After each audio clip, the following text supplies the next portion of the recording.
Welcome to this episode of Retail Media Thursdays with me, David Sequeira. Today we'll be speaking to Anna from Coca-Cola Europacific Partners. So hi Anna, welcome to Retail Media Thursdays. First of all, could you just introduce yourself and tell us a bit about your role? Yeah, of course. So my name is Anna Afán and I am the Group Head of Digital Activation at Coca-Cola Europacific Partners.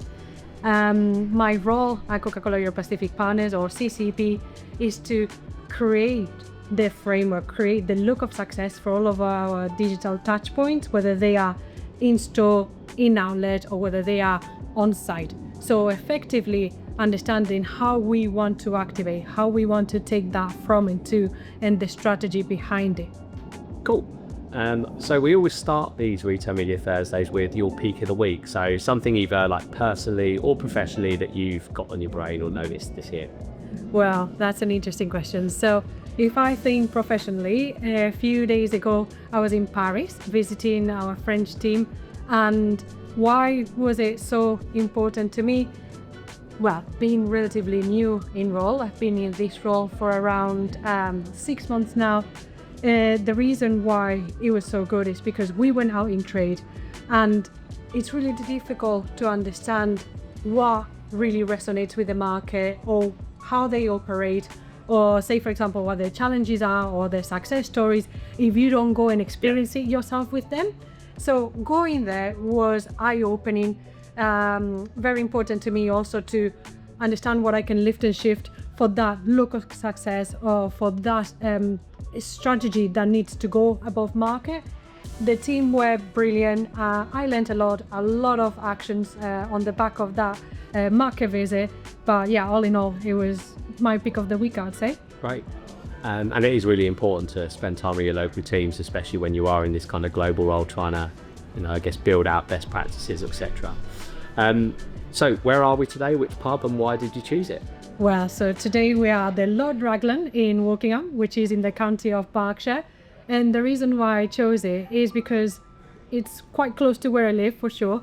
But more importantly, is because it has that vibe of the epitome of the British pub. It feels cozy, it feels comfortable. On top of it, it has a very nice beer garden. And well, you cannot appreciate it just here, but it also has a nook on the backside that has board games, which is really good. It's a plus when you come with friends. So to me, it's that. It feels cozy and it's great for drinks and for food. Nice. Yeah, and on a day like today when we got this weather, it's perfect. Yeah, what else can you ask for? Definitely. Yeah. So look, we're going to start quite broad actually. The definitions of retail media are murky to say the least. How do you define it at Coca-Cola Europacific Partners, and how does that shape your remit? I can appreciate why the definition of retail media can be a little bit misleading, or why people don't seem to get to an agreement on it. So for us, Coca-Cola Europacific Partners is all about making people understand that it's not just the digital element of it. Retail media encompasses all of the media touch points that we are able to book, whether it's in-store, whether it is on-site, or whether it is off-site. So those touch points that the retail media networks offer effectively. So on top of the where, what we also take into consideration when defining retail media is the what and the how. When I say what, it has to do with the ability to book all across the funnel from awareness to conversion. And when I say how, more importantly, is the ability to be very relevant, very targeted by utilizing the first-party data that the retailers offer. So for us, that's the definition in CCP. Got it. Keeping on this topic, how does your role fit in the structure of your organization, and how's that kind of structured around retail media as a whole in your teams? Of course. So I didn't mention earlier that at CCP, I am the lead of all things retail media, on-site, off-site, in-store. So I am the person responsible for setting the strategy, where we're gonna go from and to, essentially establishing that framework of success where we essentially know where we want to activate, how we want to measure it, and how do we want to future-proof the way that we operate internally. So I sit in group in the commercial development department, and to start with, the definition of group. So effectively, this is the central team, let's say, so the center of excellence, and we look after Western Europe and also Asia Pacific. And when it comes to the commercial development department, so it's effectively the department that gives the tools to the other teams, such as, for example, national accounts and so on, the tools that they need in order to hit plans. So whether it's shopper activation, whether it's channel development, category management, insights, to name a few. And retail media sit in commercial development. I sit in commercial development. Right. And when it comes to the markets as well, they tend to replicate the same structure that we have in commercial development in central team.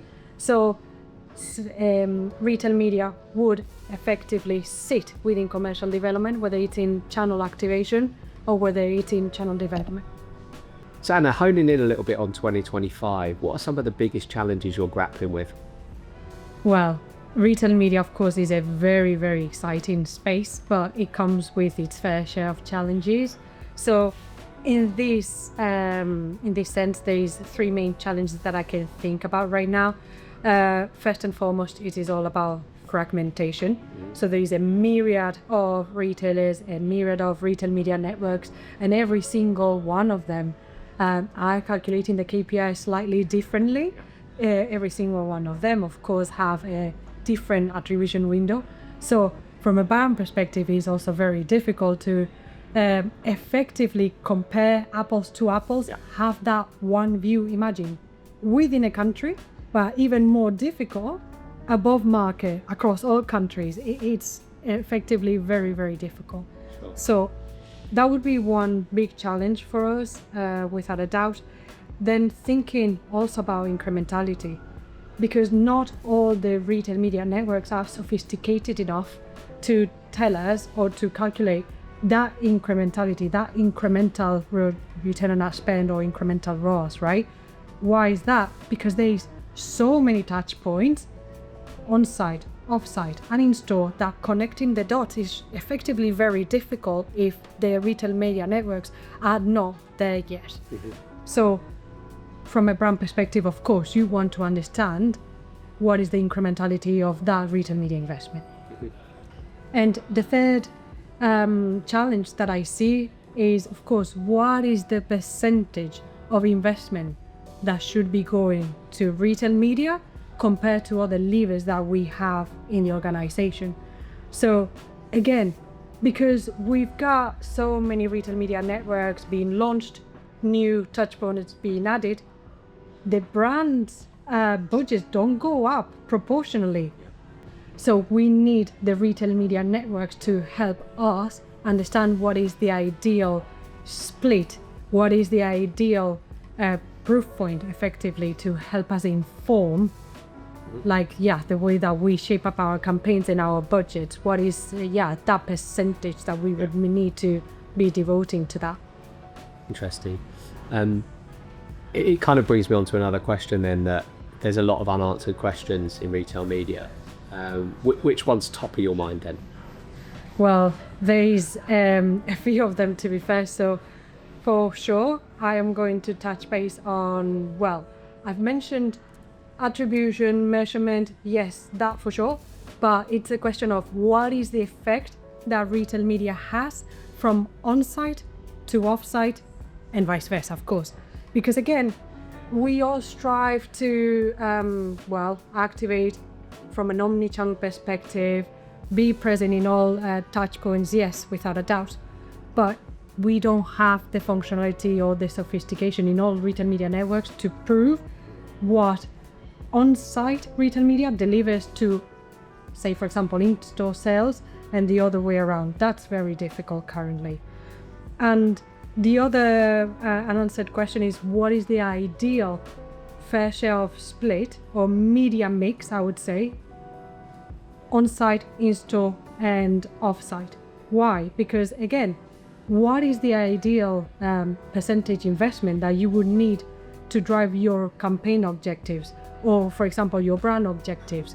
We need the help having the right data to inform these decisions. And currently we don't know whether we are investing the right way on site, off site, or in store, whether we have the fair share of spend that retail media needs. Really interesting.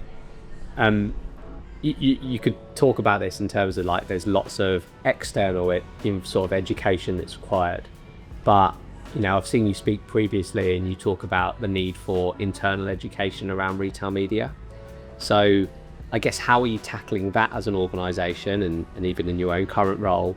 And also what stakeholders within your organisation do you kind of need to get on board to make this sort of happen? Well, education is key. If you think about how rapidly retail media is evolving, we need to rethink the way that we operate, the way that we invest, the way that we negotiate, and all in all, rethink our structure. So for us, thinking about all things training and education, there are three main aspects to take into consideration: content, processes, and people. So starting with content, we have effectively, or to me it is imperative that we have that centralized knowledge hub, so effectively like a SharePoint, where everybody in the organization, whether you work in retail media, whether you work in national account, in RGM, it doesn't matter. Everybody has access to reports on different trends, case studies, they have access to training materials, and so on and so forth. So that knowledge is effectively standardized across the organization, because otherwise, we have people that don't feel comfortable or confident talking about retail media, and that's not what we want. So that would be from a content point of view. Then moving on to processes, this is all about having the right routines, the right communities of practice, workshops with, from my point of view, of course, central to local. So that would be with the retail media leads of every single country. But of course, we need to make sure that the information filters down. So from our communities of practice, that we talk about the latest challenges, the latest trends, how are we going to tackle certain aspects or unanswered questions, right? And then we have those other processes in place to make sure that the rest of the organization is constantly up to date. And thirdly, in terms of people, yes, I am in the central team. I am the person responsible for the framework and the strategy, but I cannot do it by myself. So I rely on the activation teams or the retail media leads of the markets, because they are closer to the voice of customer and what is happening. I understand their challenges, and effectively they are the ones that need to implement that look of success. Then I work really, really closely as well with national accounts, but this is more of an informed role that they have, because retail media gets brought up by the stakeholders as well in top to tops and so on, and they need to be aware of what is happening and they need to be informed at all times. And thirdly, other than data and analytics, I want to mention also learning and development, the team, because they are the ones that are going to help us create those training modules, evolve them, and effectively democratizing them, socializing them, so everybody can get to them throughout the year, whether it's face-to-face or whether it's online. And to finish off, of course, I need to mention the leadership team. They are constantly updated, but we not only update them, we constantly make sure that they buy in, that they give us their sponsorship on this training being embedded within the organization. So retail media is effectively now a way of working within the organization. You can tell you're really passionate about the training piece. Yeah, well, 100%. Of course, providing the capability in CCP is a big part of my job. And I want to make sure that we future-proof the way that we operate in all things retail media, or I should say even customer media, because again, everything that we do is not only thinking retailer, we think customer. So whether this is wholesaler media, or whether it is, you name it, QSR media, we need to make sure that we know how to operate, where we're gonna go from now. See, there's lots of challenges within retail media that we've talked about, but it makes it an exciting space for me. Like that, the unknown in some ways is what makes it exciting, because we don't have all the answers yet, but I think we're coming together as an organisation, as retailers, tech providers, brands, and we are starting to find some of these answers if you look at how much we've progressed over the last couple of years. I agree. Retail media has evolved so rapidly, but still has a lot of headroom for growth, and that's why we need to be ready, establishing the right frameworks, establishing the right roadmaps, and working together with customers, working together with agencies, working together with consultancy companies to understand where we want to be and how we need to work together to establish the end of it, or like the standardization and you name it. Well, look, thank you. I've learned a lot today, and it's been great having you on here. You can tell just the passion you have for this industry and what we're trying to deliver with retail media within your organisation. So we normally end with what we call like a quick fire round of questions. So I'm just going to throw some at you, and off the top of your head, think of your best answer. All right. So my first question to you in this quick fire round will go for your favourite city break. Okay, you can tell them Spanish. Having been in the UK for 13 years, I'm gonna go, and choose one of my countries. So yes, Seville, 100%. I'm originally from the south as well of Spain, and Seville has it all. No matter what time of the year you go, it's going to be extremely sunny. You've got great food, people are super welcoming, there's so much to do, and it's not very expensive. So I'm going to say Seville. Nice. And my wife is off to Seville in a few weeks, so we will be talking in a second about recommendations. Yes. Yeah. All right, next one. Favourite film? Black Swan. Oh, nice. Okay. Dark. I know, but I think that it's just that dichotomy of who she thinks she is versus the reality. Yeah. And it's true, it's dark, but the way that she acts is brilliant. So yeah, I would have to say that I would go for that. Okay. What about favourite either band or musician? Calvin Harris. Okay. So yes. Into a bit of dance. Yeah, 100%. I've seen Calvin Harris in Wembley and Ushuaia in Ibiza, and I enjoyed it thoroughly. So yeah, 100%. I'm gonna have to go for that. Okay. All right. You're on a desert island. What's the one thing you couldn't do without? A book. Book. Okay. Yeah, I love reading. Yes. If somebody asked me what do you want to do non-stop, it would be lying on a beach while reading a book. And I don't get hot because of course I'm from the south of Spain, and I love being near the sea, and reading is my passion. So yeah, slightly nerdy answer, I know, but yes, I would go for that. Yeah. All right, and we'll go your final question. What's your biggest career highlight? Thing you're most proud of in your career so far?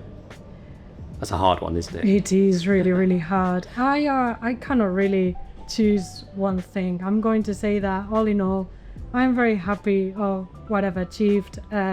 Starting in Brussels, completely random, started working for the European Union, then, I decided that the public sector wasn't for me, came back to the UK where I had been studying when I was younger and never looked back. So I would say that, having worked for FMCG is my highlight. I've enjoyed it thoroughly, all these years. It's been over a decade now. So 100% I'm gonna say, all of it. All of it, good. Yeah. That's great. All right, well look, it's been lovely having you on the show today. Thank you. Thank you for your answers and for the insight. It'll be so useful for other people as well who are, in this space, learning, probably grappling with many of the same challenges you yourselves. So thank you, Anna. No, thank you. Great. Good to have you. Amazing, thanks.